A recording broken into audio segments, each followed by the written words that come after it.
يا أهلا بيكم بحلقة جديدة من شنو السالفة؟ وياكم ميشا، واليوم بصحبتي زميلي محمد اللي دائما يحكي عن أهمية السيادة على البيانات.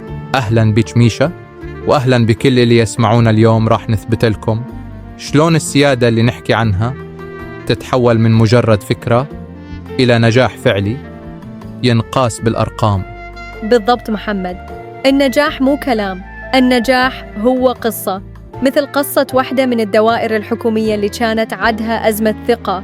معاملة المواطن تظل أسابيع ضايعة بين الأقسام، والمراجع يروح ويرجع وما حد يعرف وين وصلت معاملته. فوضى حقيقية.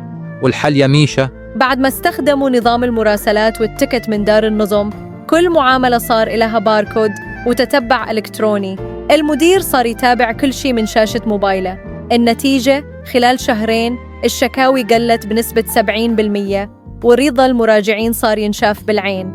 وهالقصص مو بس بالدوائر الحكومية. أتذكر شركة المقاولات اللي كانت تعاني من أزمة هدر. كل مشروع تفتح إله إضبارة ورقية والملفات تتكدس وتضيع. بيوم من الأيام احتاجوا وثيقة مهمة بشكل عاجل من مشروع قديم، والموظفين ظلوا يوم كامل يدورون عليها بالأرشيف وما لقوها. كارثة طبعاً. لكن بعد استخدام نظام الأرشفة الإلكترونية صارت كل وثائقهم محفوظة ومصنفة. من احتاجوا الوثيقة مرة ثانية لقوها بثواني. هذا الوقت اللي تم توفيره وهاي السرعة بالوصول للمعلومة هو نجاح ملموس. الفكرة واضحة، دليل النجاح مو كلام وتنظير.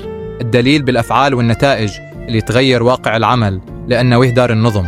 السيادة مو كلمة تنقال، السيادة أرقام وتتبع وسيطرة.